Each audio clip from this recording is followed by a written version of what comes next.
Hey guys, welcome back to my channel. Today's another tarot vlogmas with Papa Squirrel. This will be day 9 to 12. Sorry I look like shit. I haven't been feeling good. I'm not usually one to get dolled up for videos, so if I look like shit, you usually can tell. This month's not been so great for me. So this will be days 9 to 12. I may have already said that. I don't know. 9 is tens of what sparkles in your life. So I read this as like what makes you happy in your life.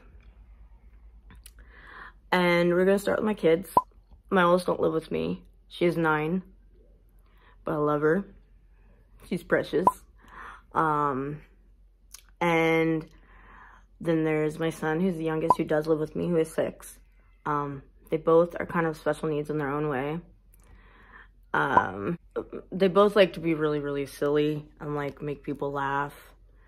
And sometimes they take it too far.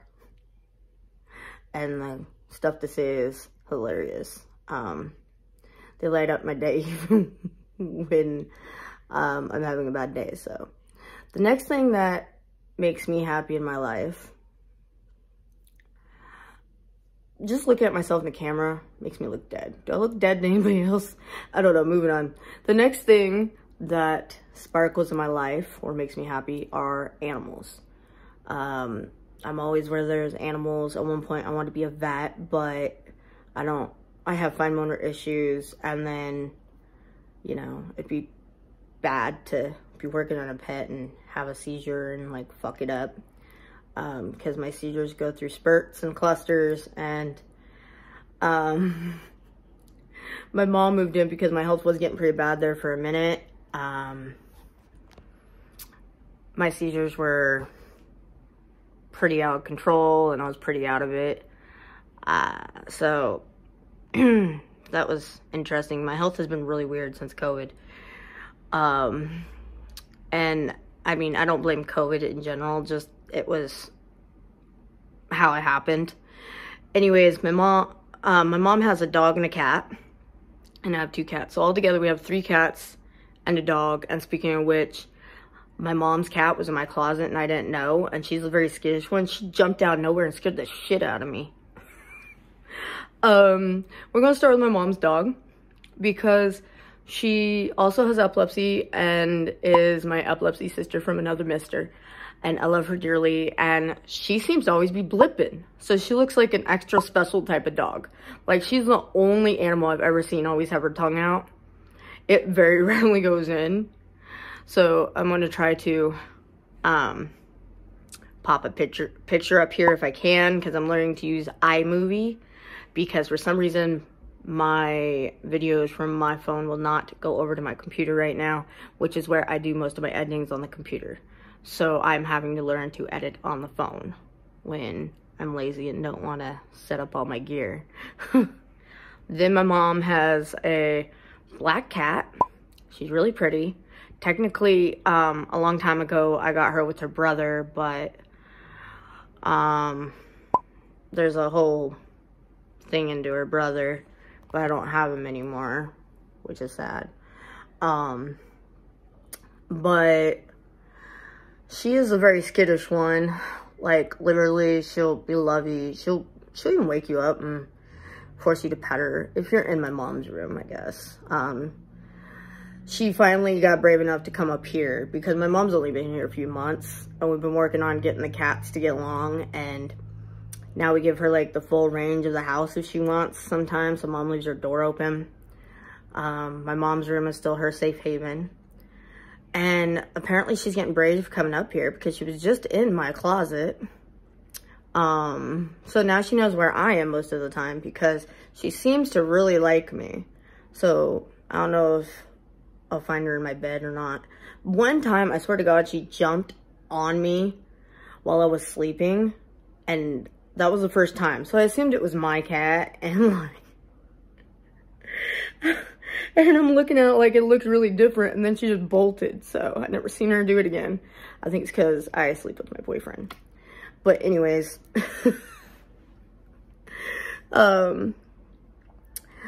Then we have my two cats who look exactly alike, just one's fatter than the other. So I've got some looks if they see the thin one and then eventually see the fat one. It like trips them out because they're both tabby cats. Just one's really bigger. So it's been kind of amusing when people find out I have two cats. One guy came in and thought that the fatter one was actually a stuffed animal till she moved her head. So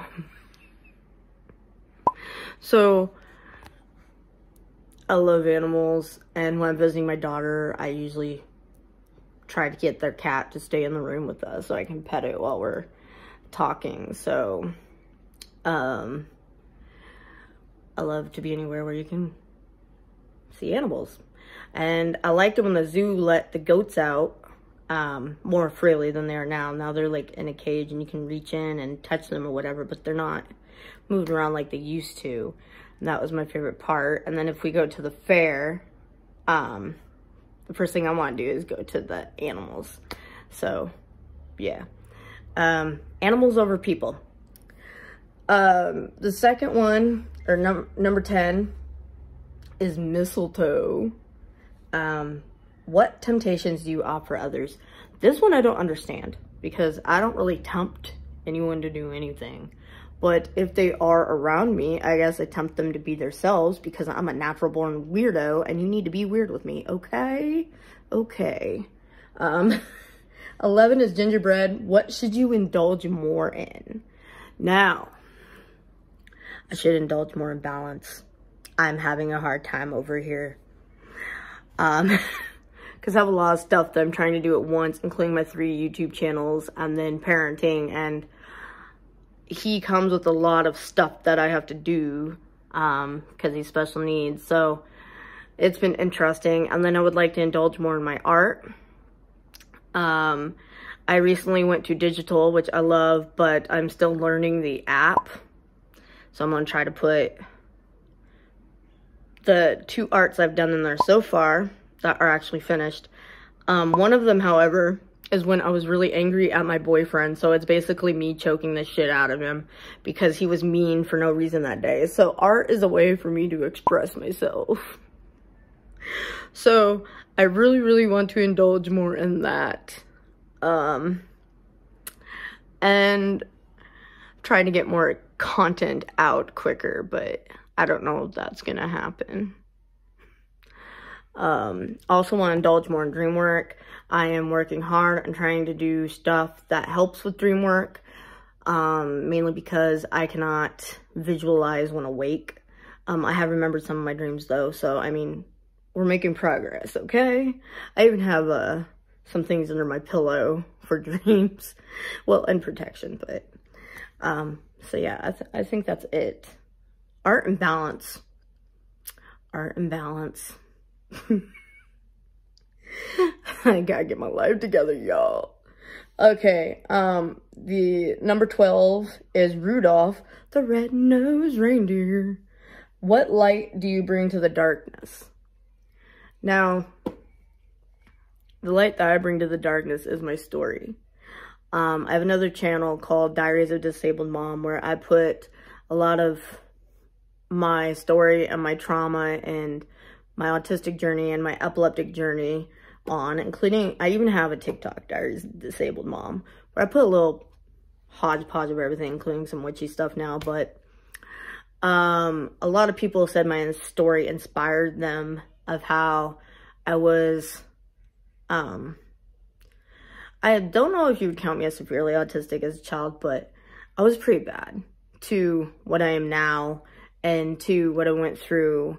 And then the story behind my daughter, which is another story time, but it inspired people to go to, it inspired my mom to go to school for law. And then it inspired my friend to go to college for social work, but neither one of them finished it, so I don't know. And a lot of people with autistic kids say I'm inspiring as well.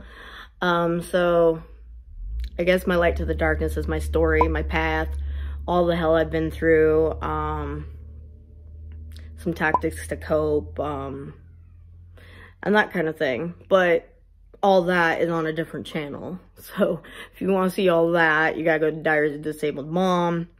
If interested, I can link some of my favorite videos down below, and the playlist that has a lot of my story in it. If that's what you guys want, just let me know. And yeah, that's it. Now I'm gonna try to edit this on iMovie so I can insert some stuff. We'll see how it goes. Until next time, bye guys.